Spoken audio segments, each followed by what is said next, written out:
बताएं, जो आज ये प्रेस कॉन्फ्रेंस आप करने जा रहे हैं, किस तरह की जानकारी आप देंगे बडहाल में हो रही मशकूक अमवात से जुड़ी हुई? देखिए, ये 7 तारीख को जो पहला केस आया था फजल हुसैन साहब का, उनको जीएमसी में रजौरी रेफ़र किया गया था और उनके बच्चों को भी। तो उसके बाद जो 12 तारीख को दूसरा केस आया और उसके बाद ही जो इन्वेस्टिगेशन को एक्सपीडाइट किया गया है। पहले ये एक आइसोलेटेड केस फूड पॉइजनिंग का लग रहा था या पॉइजनिंग इन फूड, और 12 तारीख को हमारी चीफ मिनिस्टर साहब से मुलाकात हुई थी। उस दिन से लेके आज दिन तक की जो भी इन्वेस्टिगेशन हुई है, जो भी कार्रवाई हुई है, मैं तो ऑलरेडी मीडिया को बता चुका हूँ।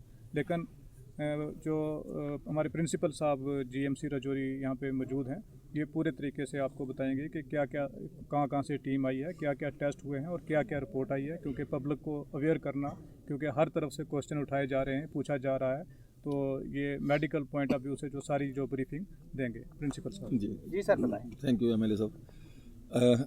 आज यहाँ बुधाल विलेज में आप लोगों के बीच में एमएलए साहब के साथ बैठ के मैं एक चीज़ सबसे पहले क्लियर करना चाहता हूँ कि आप लोगों को डरने की ज़रूरत नहीं है। ये कोई इन्फेक्शन नहीं है, ये कोई ऐसी बीमारी नहीं है जो फैल सके एक दूसरे से। जो अभी तक हमारी रिपोर्ट्स आई हैं, ये मैं अपने बलबूते पे नहीं बोल रहा हूँ, ये जो हमारी रिपोर्ट्स कह रही हैं, ये अभी कोई इन्फेक्टिव चीज़ ऐसी कोई नहीं आई, तो आम पब्लिक को डरने की ज़रूरत नहीं। सेकंड, ये बात बता रहा हूँ कि ये जो हमारी सरकार ने जब से ये केस आए, देखिए जब पहला केस आया, दूसरा आया, तो जैसे एमएलए साहब ने भी बताया कि ये फूड पॉइजनिंग लगा कि जैसे कोई फूड पॉइजन हो तो नॉर्मल उसको एज ए नॉर्मल लिया। लेकिन जब उनकी हालत बड़ी जल्दी से बिगड़ी तो हमने सीटी स्कैन, जो रजौरी मेडिकल कॉलेज में सीटी स्कैन किया, तो उनके दिमाग के अंदर सोजिश पाई गई। तो हमने फौरी तौर पे उनको एमआरआई और जो करने के लिए हमने जम्मू मेडिकल कॉलेज में रेफ़र किए। एक बात तो अभी तक क्लियर है, जो देखिए सरकार ने, एमएलए साहब ने, हमारे सेक्रेटरी साहब ने, आपके डिस्ट्रिक्ट डेवलपमेंट कमिश्नर साहब ने पूरी जान लगाई। तो पूरे हिंदुस्तान के जो भी प्रीमियर इंस्टीट्यूट हैं, आप पीजीआई चंडीगढ़ ले लीजिए, आप नेशनल इंस्टीट्यूट ऑफ वायरोलॉजी ले लीजिए, आप टॉक्सिकोलॉजी इंस्टीट्यूट लखनऊ ले लीजिए, कोई आईसीएमआर का इदारा ले लीजिए, तो कोई भी ऐसा इदारा नहीं था जहाँ पे एक टीम यहाँ पे नहीं आई। और हर टीम एक पर्पज़ के लिए आई, हर टीम का एक पर्पज़ था। एनआईवी टीम पुणे से जो आई थी वो वायरस खोज रही थी, पीजीआई की टीम वायरस बैक्टीरिया खोज रही थी, जो लखनऊ की टीम है वो कोई ऐसा कोई जहरीला तत्व अगर खाने में है तो वो खोज रही है। सो हर जो आपके पास टीम्स आई हैं वो हर एक मोटिव के साथ आई हैं। मोटिव उनका बड़ा क्लियर था, हमारा लक्ष्य बड़ा क्लियर था कि हमें करना क्या और हम चाहते क्या हैं। अब जब ये तीसरी बार भी एपिसोड हुआ तो अभी तक पोजीशन काफ़ी कुछ क्लियर हो चुकी है हमारे मेडिकली। जो रिपोर्ट्स आई हैं, जैसे मैंने पहले बताया, कोई इसमें कोई वायरस नहीं है, कोई बैक्टीरिया नहीं है। जैसे कोविड के टाइम पे हुआ था तो एकदम ये फैल गया था, तो ये फैलने वाली बीमारी नहीं है। हाँ, कुछ रिपोर्ट्स में आया गया है कि उनके सैंपल्स में कुछ जहरीले तत्व पाए गए हैं, जिनको हम मेडिकली अपनी भाषा में बोलते हैं टॉक्सिन्स। और जो रिपोर्ट है उसमें पर्टिकुलरली ये लिखा है न्यूरोटॉक्सिन। तो मैं आपको आपकी भाषा में समझाऊँ, न्यूरोटॉक्सिन होता है जो हमारे नर्वस सिस्टम को डैमेज करता है, हमारे दिमाग को डैमेज करता है। तो जो हमारे इंसानी शरीर है, इसमें एक दिमाग ऐसा होता है, ये इंजन है आपकी गाड़ी का, रेल का इंजन है हमारा, तो ये पूरा हमारा शरीर को चलाता है।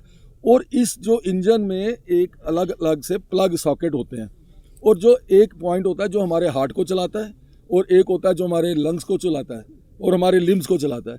तो ये देखने में पाया गया कि ये जो ब्रेन स्टेम होता है, जो दिमाग का वो हिस्सा है जो हमारे शरीर को चलाता है, वो डिस्ट्रॉय हो रहा है।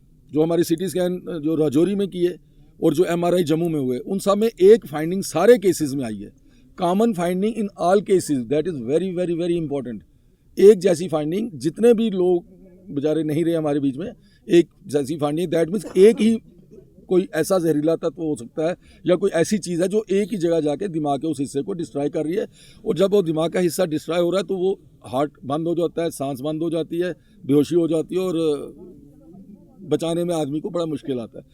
अब दूसरी इंपॉर्टेंट बात, जैसे एमएलए साहब से भी, अभी जावेद साहब से भी मेरी बात हो रही थी, कि लोगों में ये एक है कि कोई 4 दिन में बीमार हो रहा है, कोई 2 दिन में बीमार हो रहा है, कोई 7 दिन में बीमार हो रहा है, कोई 10 दिन में बीमार हो रहा है। तो उसका भी हमारे पास एक कि जब हमने ये ढूंढ लिया, जब हमने, हमारे डॉक्टर्स ने, हमारे जो रिसर्च करने वाले साइंटिस्ट हैं, उन्होंने ये खोज लिया कि ये कोई ऐसी चीज़ है जो दिमाग को जाके दिमाग के उस हिस्से को तबाह कर रही है। तो अब जब दिमाग होता है ना, तो दिमाग कुदरत ने एक बहुत बड़ा इंपॉर्टेंट हिस्सा है हमारे शरीर का, तो इसको कवर किया, तभी तो ये खोपड़ी हमारी सबसे सख्त होती है, सबसे सख्त।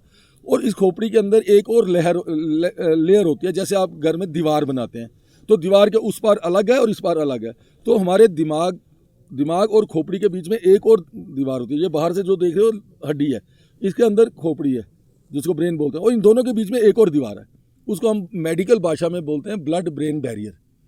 अब कोई भी चीज़ जब हम खाते हैं हमारे दिमाग तक पहुंचने के लिए उसको वो दीवार क्रॉस करनी है।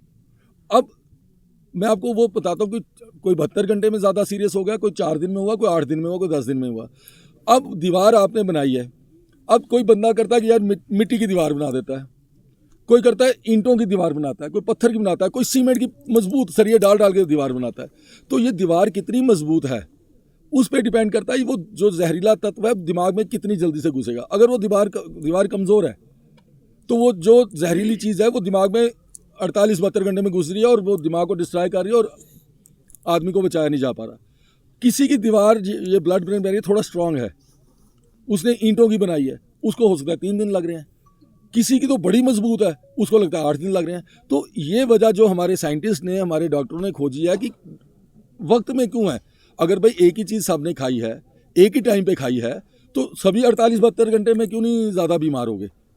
तो उसका भी रीज़न हमारे साइंटिस्ट ने खोज लिया, पता कर लिया कि ये जो भी एजेंट है, अभी हम एजेंट ही बोलेंगे इसको, जो भी एजेंट या टॉक्सिन है या जहरीली तत्व है वो दिमाग में जाता है, और जैसे वो दिमाग में घुसता है तो वो दिमाग के उस स्टेशन को तबाह कर देता है जिससे वो सिस्टम चलता है, और आदमी को रिवाइव करना इम्पॉसिबल। जब गाड़ी का इंजन ही फेल हो गया तो गाड़ी कैसे चलेगी, गाड़ी तो चल ही नहीं सकती।